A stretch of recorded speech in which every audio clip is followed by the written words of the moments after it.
also for you online folks, the test is not meant to be open notes or open study guide, or especially not open, say, phone/Google.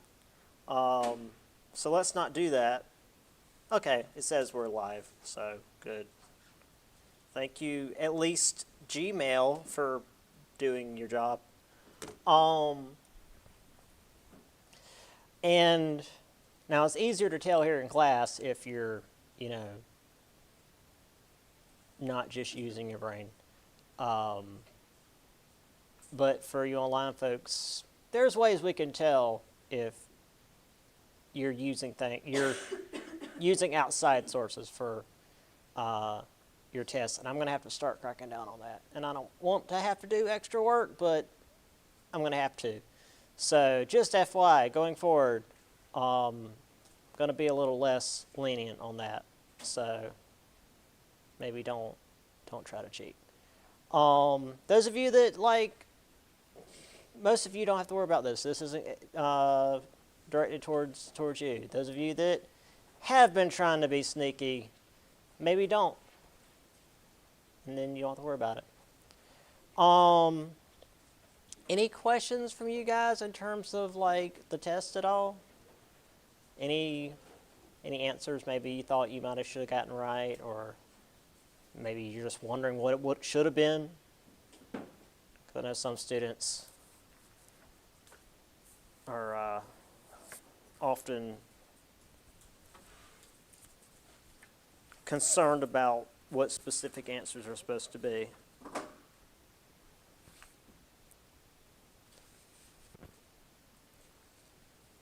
Oh, I actually can't really go to specific answers now that I've got the stream on, because I haven't turned off the online test yet. Okay.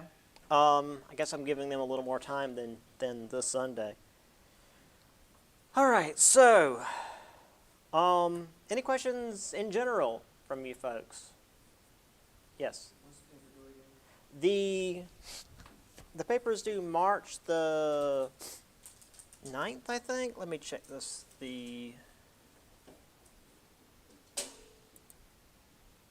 No, it's not the 9th. The 9th's on a Saturday. March the 6th. It's the first week of March. So 3 weeks from this coming Wednesday. So, yeah, you still got a bit of time yet. March 6th. Always a good question. It's always good to keep an eye on the paper due date. You don't want that sneaking up on you.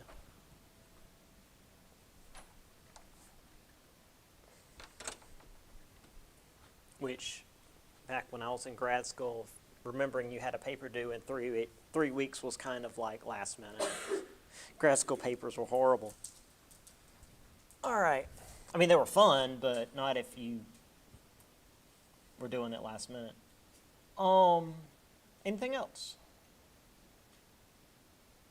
All right. Well, I only got so far with my Tuesday, Thursday class in this chapter on Thursday because I was sick, and I'm less sick today. But for the sake of me keeping things relatively together, we're not going to go too much further. I do have a video I want to show at the very end because just timing-wise it works out okay. Obviously for my online students, I'm not going to be able to show it on the stream. I'll just end the stream for them and post the link on Blackboard once the internet decides it feels like working for me. So, yeah, we'll do that. So, on to Chapter 17. Let me make sure that's correct. The number, yes, good, because that's what I called the stream. Workers and Farmers in the Age of Organization, 1877 to 1900. Again, this is basically the same time period as the previous chapter. It's just we're looking at it from the point of view of the workers.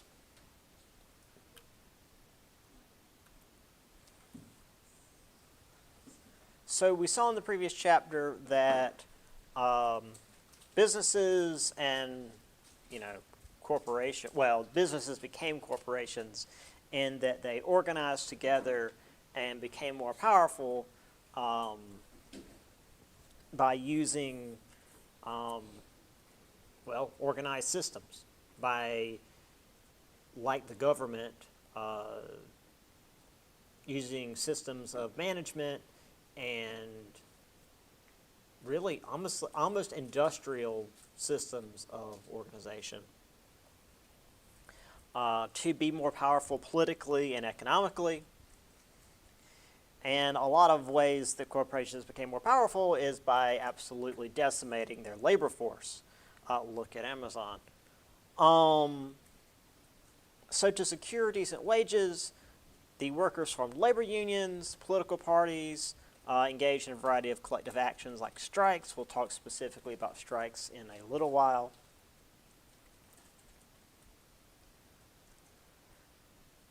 However, it was difficult for these groups to remain cohesive due to the wide range of people that occupied them. They had a wide range of occupational status, race, ethnicity, gender, so oftentimes they were not able to stand against corporations and the federal government that typically oppose them. Again, this is just the intro, but we'll get more into all of this a little bit later. So again, with the Industrial Revolution, the workforce itself was industrialized.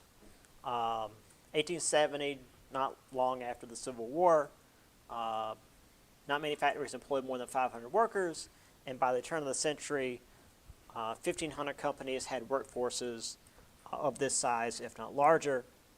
Places like General Electric, International Harvester, which oddly we talk more about in my European history course than we do in this one. But International Harvester, actually no, we talk more about International Harvester in that American Technology course that I don't teach in this college that I taught upstate.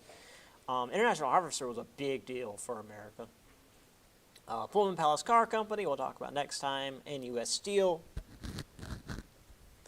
Manufacturing employed 5.3 million workers around 1865, and by 1900 it had roughly tripled to 15.1 million. Not quite tripled, because that 0.3, would have been pushing it closer to 16, but, roughly.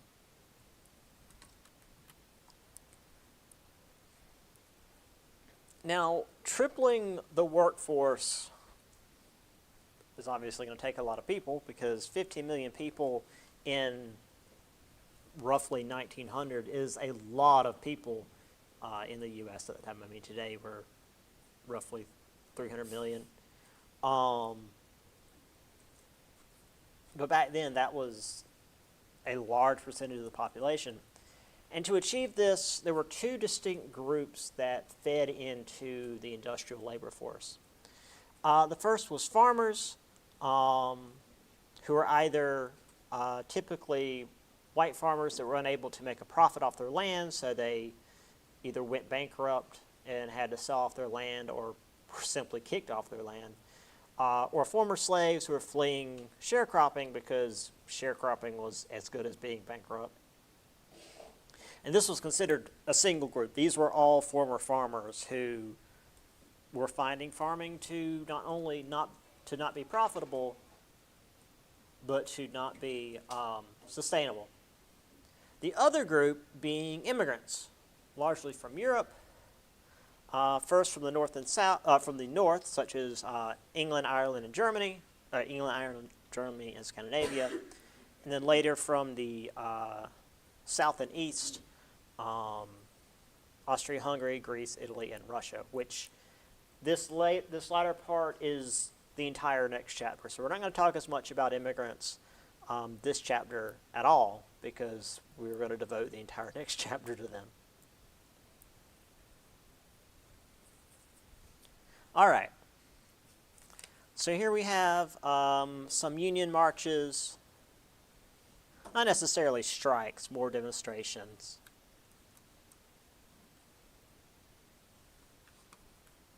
Now here we have a strike being called in Seattle, all unions to go out, 35,000 silk mill workers strike, 60,000 respond to call, which is, again, a pretty big number in a single city.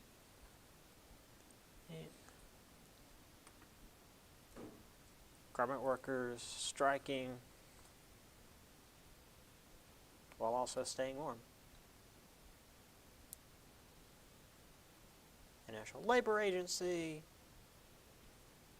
Again, we'll get into all this in a little bit. This was slightly body horror, but also like the idea of, alone you can't do a whole lot, but together you're able to have more strength. And then, of course, just pulling these things, GE. Oh, in case you were wondering what these Palace cars look like, they were real fancy. They were these really fancy train cars. They remind me of like the front rooms in little old ladies' houses. Like everything's upholstered. I can't imagine this in a train car, even today, which, I guess today the rails aren't any better than they were 100 years ago. But, like, just imagining this going down the tracks, just rattling. No, not this one. Again, everything's upholstered. The walls, the ceiling. Here's the one. It's got, like, chandeliers. Look, you're sitting on a couch. Like, that's fancy. Anyway, there's U.S. Steel. There's the immigrants coming off the ships. I just realized that dude looks like a Ferengi. Well, it's like, what? Why is Quark here? If you don't get it, don't worry about it. But like, straight off of Deep Space Nine. Then again, everybody looks kind of warped. This baby's melting. Where's the baby? There's the baby. The baby's like, looks like he's made of Play-Doh. I don't know. You never look at these pictures too close. Oh, this is actually a very good image I found. Again, next chapter, I've got an image that goes into greater detail here. But this shows the source of immigrants over time. And, Ireland for a while, and then it's just Germany for a long time until, like, the late 1900s. But as I'm going to show you guys next chapter,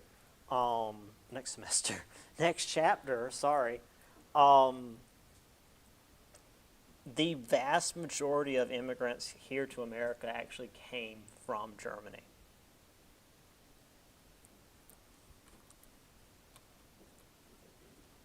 All right.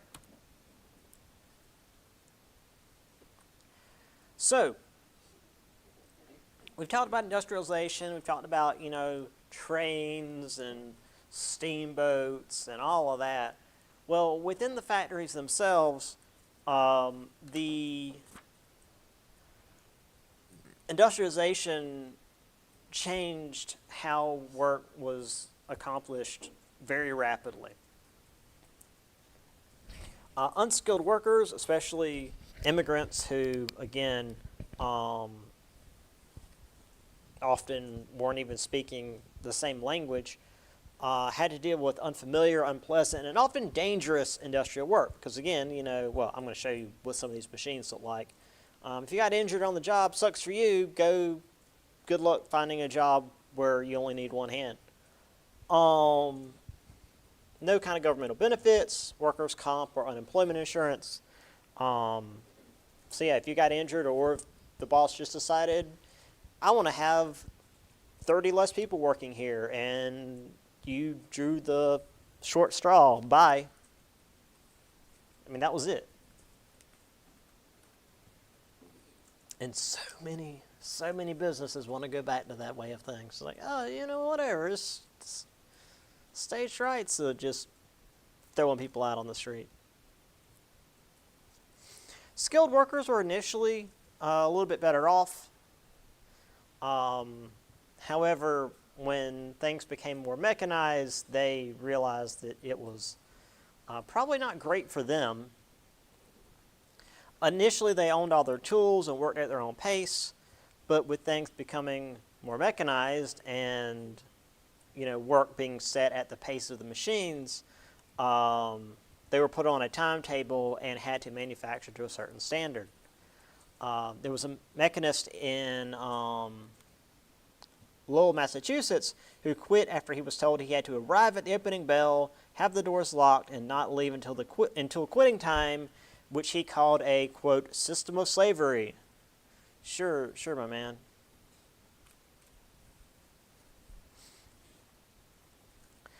Now, across the board, workers did see a little bit of economic improvement. I mean, it was paying better than working the farms, which, again, let me remind you, was a good way to starve, is trying to work the farms, because the economic situation of farming was not so great at the time.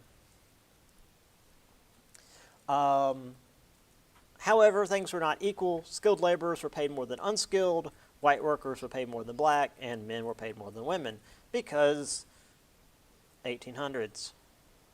Also, child labor was a thing, because obviously, sometimes working 12 hours for less than $1 a day. The days of a father working to support the entire family were well and truly over. And this idea of, like, when you look back in the old days of, like, the 1950s, post-World War II, Cold War era, like, nuclear family, of the father going and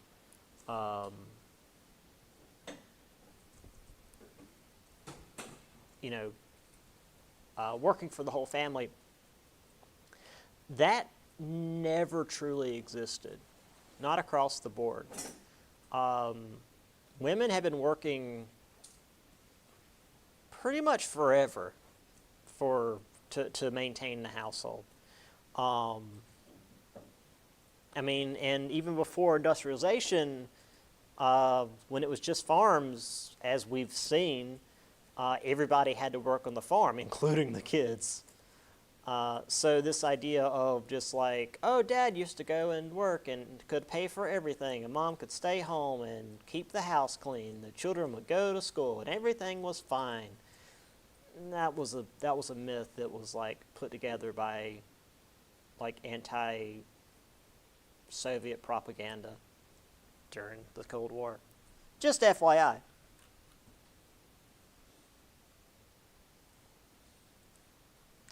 Anyway, here's some assembly line of some sort. I'm not sure exactly what they're supposed to be making.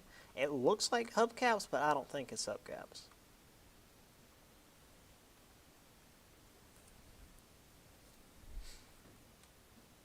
Ah, yes. This is a pneumatic hammer. It uses basically air pressure, or maybe it's a hydraulic hammer which uses water pressure. Either way, it uses high levels of pressure to raise and drop this massive chunk of metal to stamp out big metal fittings. Now, it's good for what it does. I mean, it's like essentially a giant blacksmith's hammer and anvil.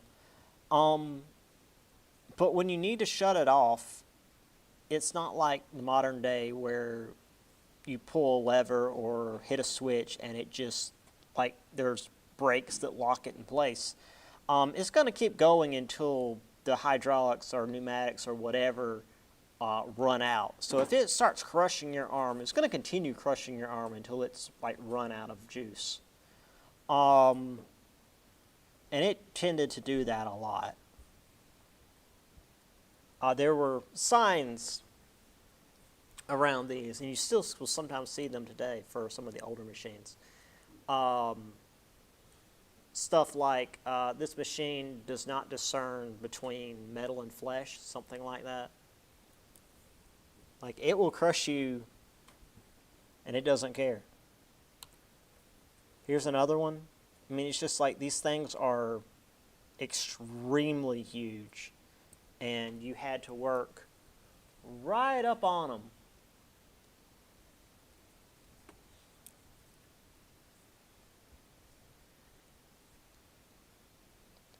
Here's the skilled workers of the day. I think these guys are glass blowers. It looks like glass blowers, which today it's still fairly artisanal. I think they've got it glass blowing industrialized, but you can still do it to some degree. You can't really get much of a living off of it anymore. But this was something, at least at the time, you couldn't mechanize yet. And so they kind of had their own little monopoly on it where they could do things at their own pace.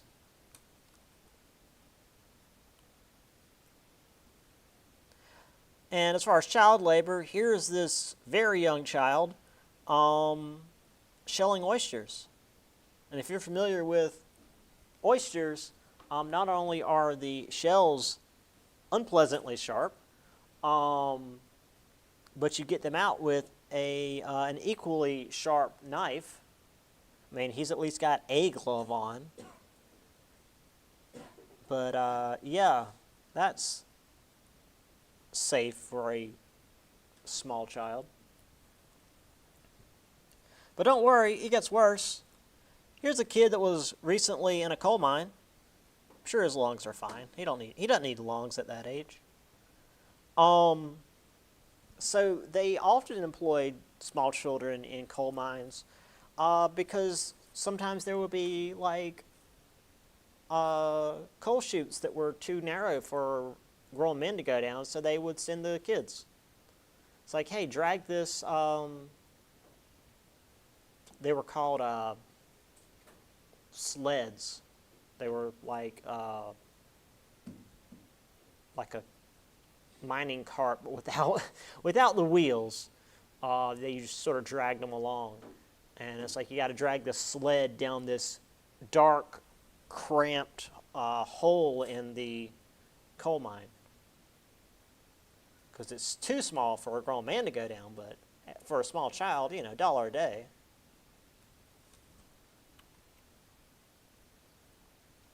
So all of this led to organizing unions. So for better working conditions, which is to say not dying as much, and better wages, so being paid enough to maybe afford to have a place to sleep at night and food to eat, workers, well, I shouldn't say workers in general, but many workers did attempt to form unions. However, right off the bat, and this is something that even to this day employers attempt to use in their defense, employers insisted that they and their workers shared the same interest, and they were obligated to set wages and conditions for their workers' best interest. So, the machines that are that have zero guardrails or any kind of indication that it will rip your arm off, that's for the workers' best interest. The pay that isn't enough to, afford housing and food and medicine for your children, it's for their best interest. It's fine. And while they, of course, were more than happy to organize to stamp out competition or work to lobby for government benefits, they saw the unions as unlawful and immoral because, of course, they're going to bring morality into it. They would not they would not negotiate with labor unions. Negotiating with labor unions being known as bargaining, collective bargaining, being known as bargaining, like that's a word you guys don't know, and considered them illegitimate organizations. So like they treated them, I mean, almost like terrorists, which you look at some people consider labor unions as terrorists. You get some real wackadoodles. So the first group we're going to talk about here is the Noble Order of the Knights of Labor. This was founded by Uriah Stevens, 1869. This was not the first labor union, but it was the one of the most successful, and it's the first one the book talks about. So obviously it's the first one we're going to talk about, because that's how notes work. Terence Powderly became the Grand Master in 1879, pushed for an 8-hour workday, the abolition of child labor, and equal pay for women. It also accepted African Americans, immigrants, except the Chinese, because, you know, it's the 1800s, and they can't be completely, like, cool with everything. And women as members. So, like, for the late 1800s, they were pretty progressive.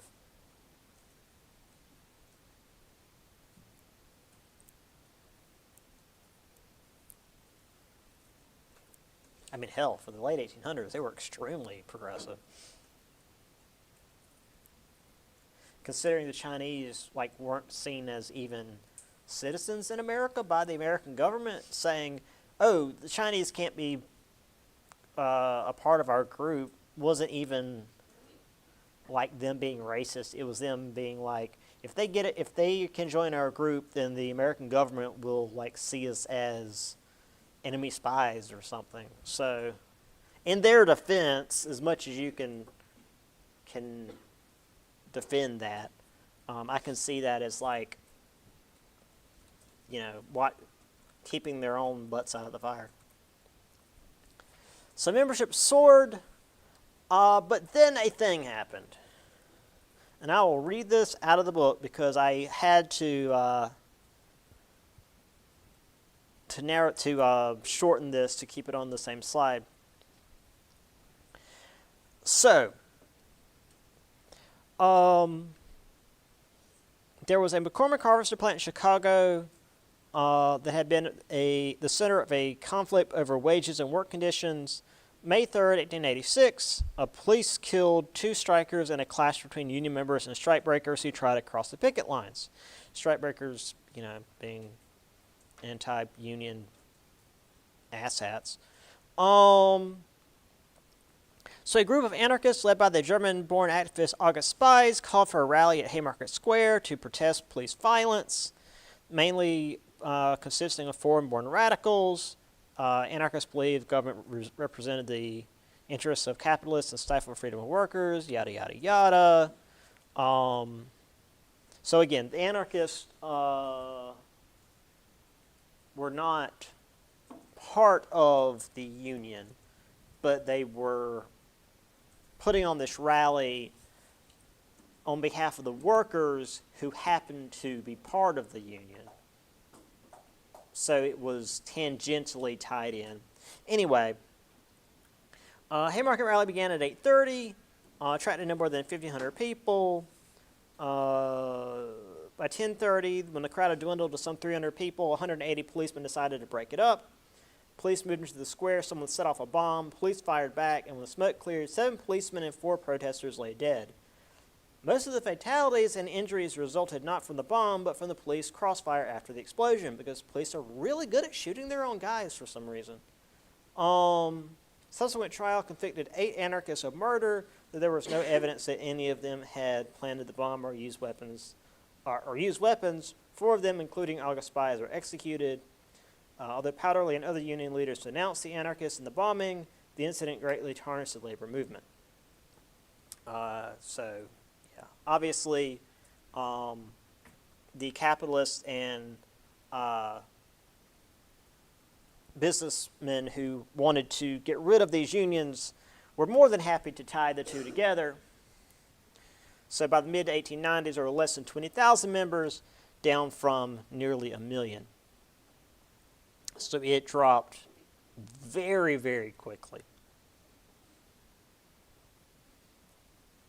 So here's their crest. That is the most perfect government in which an injury to one is the concern of all. I don't know why that's how they write it, but whatever.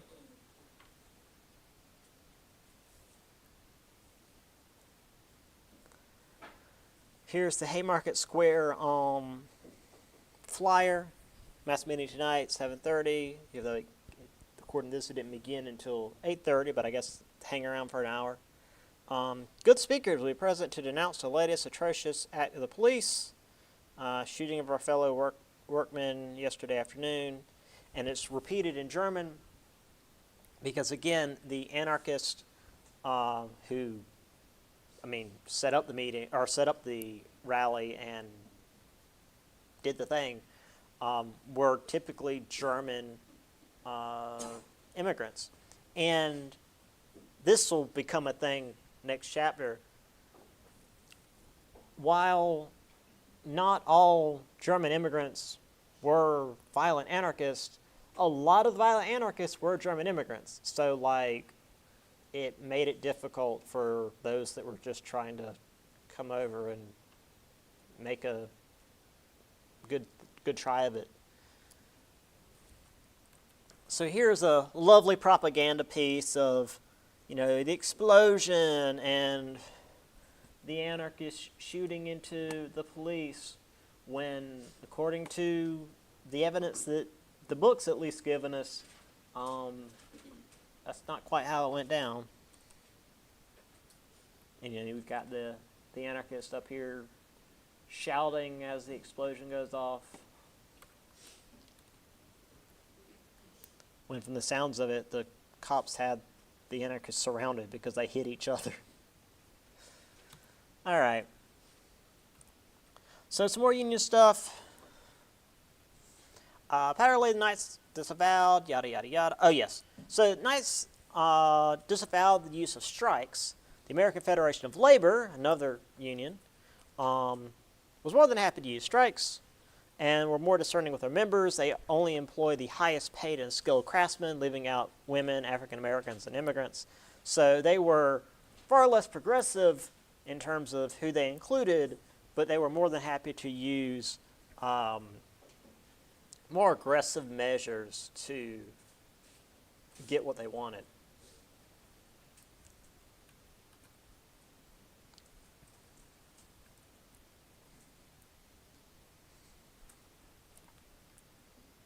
So the AFL,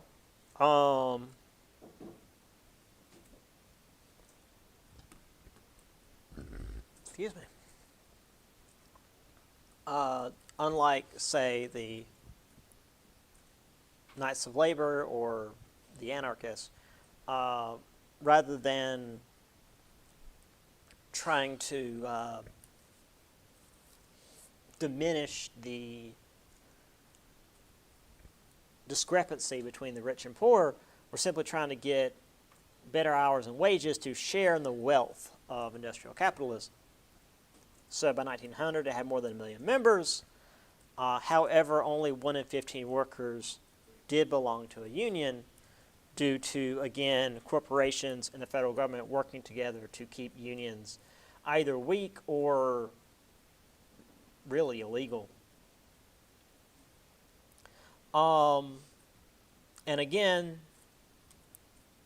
unions tended to be, well, not unions, workers tended to be diverse, so it was difficult to organize them together due to racial, cultural, ethnic, and gender divides that made it hard to, well, keep the unions together.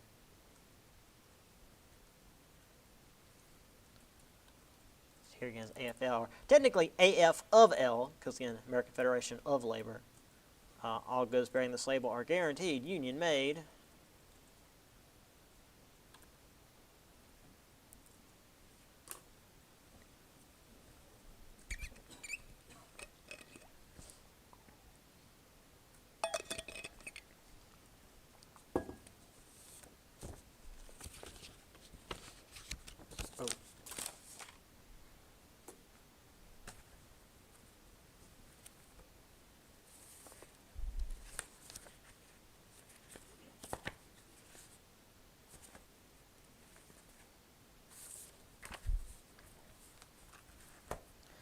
And then we've got the strike has failed, go back to work. And then add in like a bunch of languages. At least the second one's in Cyrillic. Like, I don't know if that's necessarily Russian, but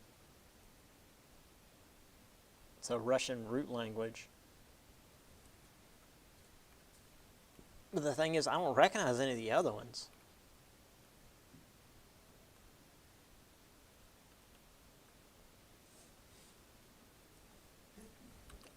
And then what they're worth versus what they want. You've got the unskilled workers and the skilled workers, and then like the managers and the owners, and then just like the slavering businessmen who just want everything.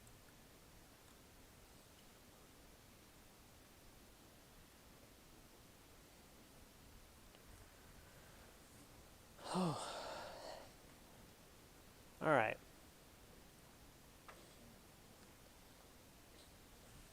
We're almost to,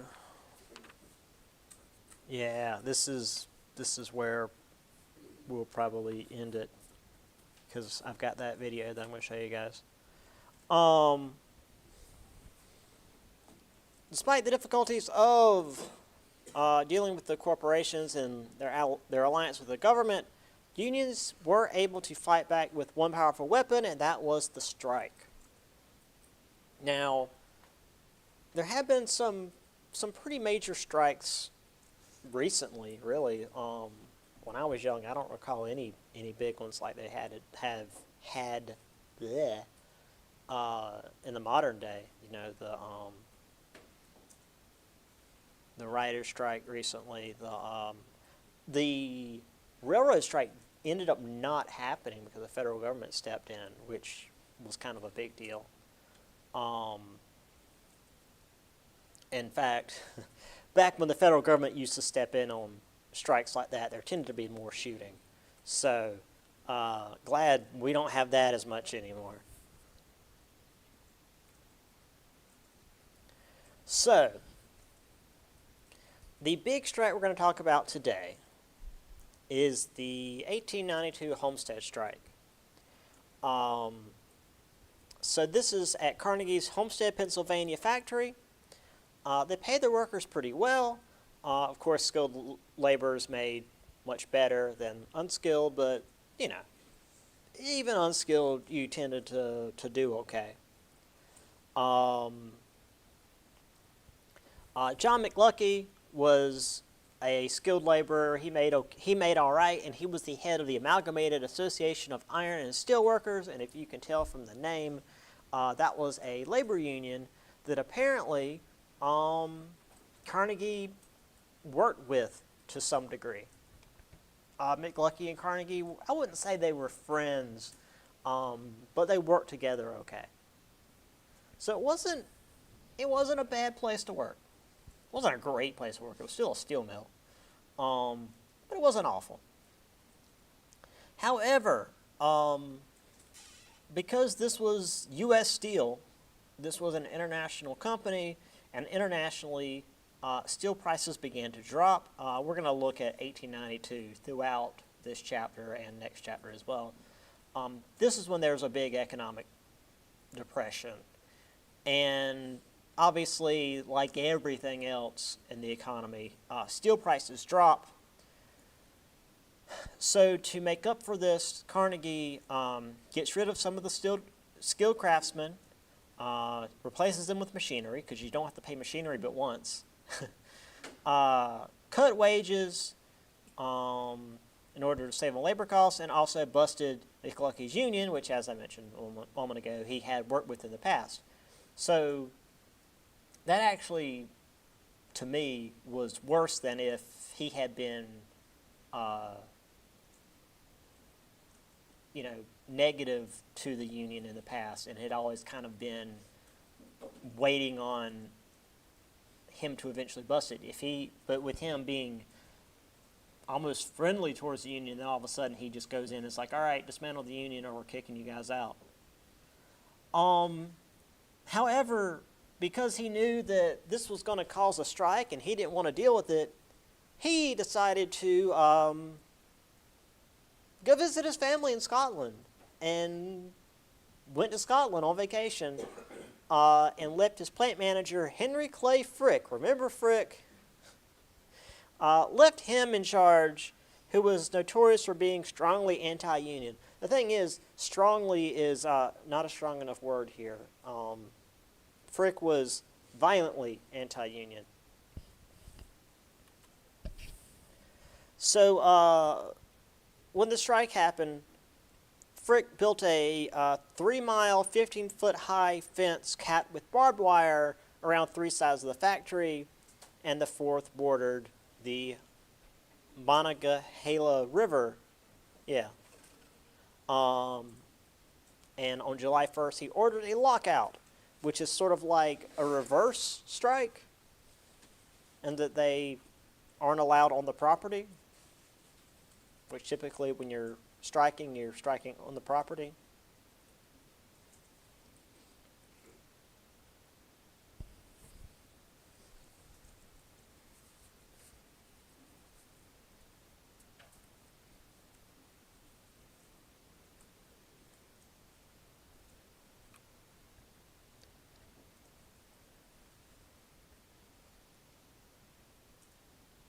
So here's, I guess this is like the front office of the union, because or not the union, the factory, because the factory itself's pretty big. I mean, obviously, if you build a 3-mile fence, the factory itself's got to be pretty big. I've got a map of that in just a minute. All right, so obviously the lockout isn't the end of the strike, because this being the most famous strike, there's got to be more to it. Obviously there is. So, Frick had the strikers locked out, and the way I described a strike to my students on Thursday, it's like a siege from, the Middle Ages, or really even more recently, where the workers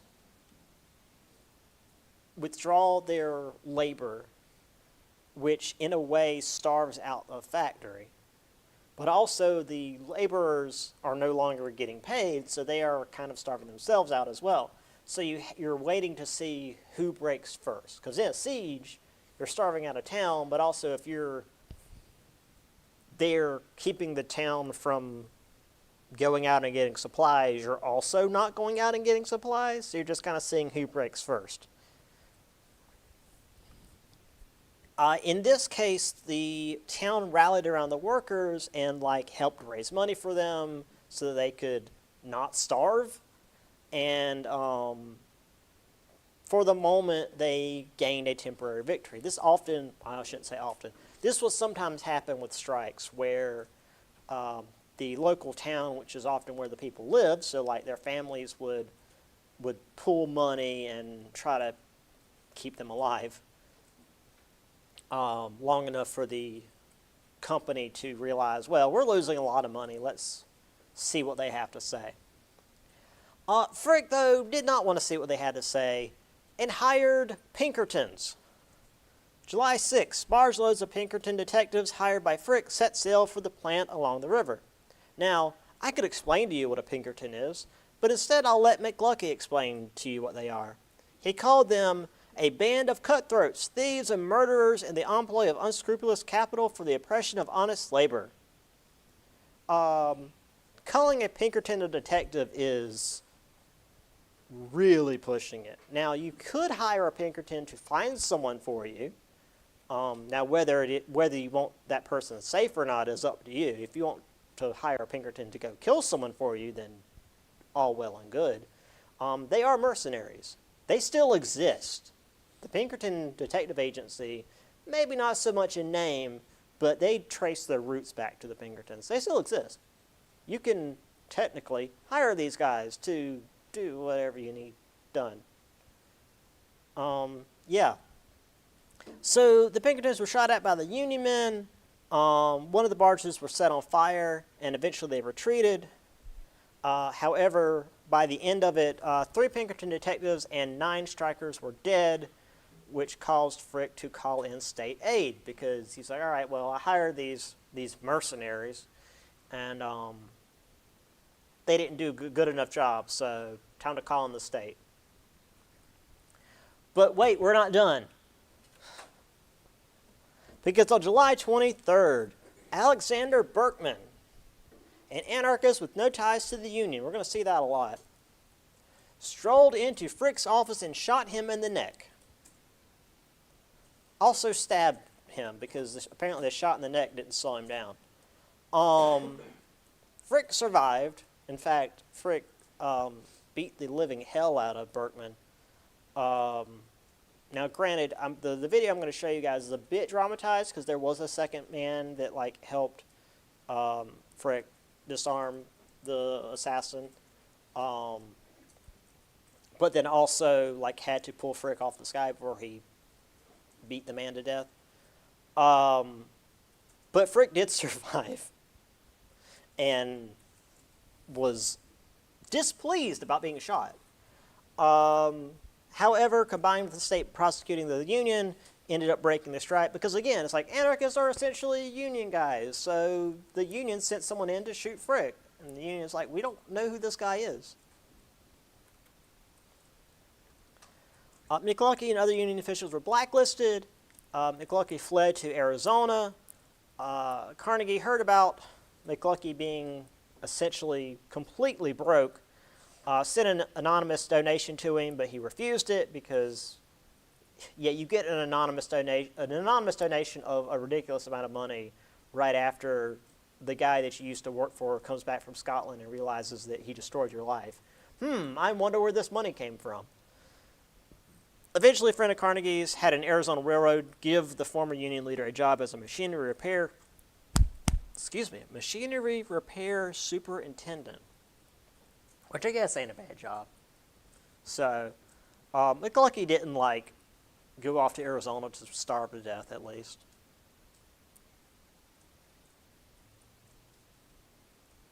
Yeah, this was a hell of a thing.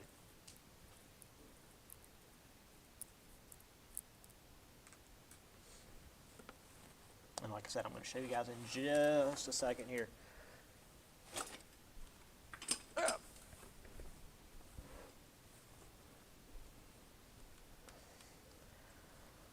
Okay. So here's Homestead, Pennsylvania. There's the factory. So he built the wall along. I mean, it looks like 2 sides, but I guess this curve counts as a third. And there's the river. In case you wonder what a Pinkerton was. There's a joke there, but don't worry about it. There's Frick atop the walls and the factory itself. Here's an actual photograph of the burning barge. You can tell it's a photograph because it's got 3 pixels. But you know, they worked with what they had in the 1800s. Here's a artist rendition, so it's got a bit better resolution. And then this is the government marching in, and there they are putting down the strike, which is a bit more violent come next strike, but we'll get to that in a minute. I also found this. This is the anarchist symphony or orchestra. This is basically the joke that they're all working towards the same end, the improvement of laborers' condition, but anarchists don't really have a leader and don't really have a plan. It's that's not entirely true. There isn't an anarchist group and they all meet and talk about what they're going to do, but their main goal is government bad, not good for the people, but they don't just want to throw Molotovs at stuff and have complete chaos. Anarchy and anarchism are 2 different things. I've recently found out.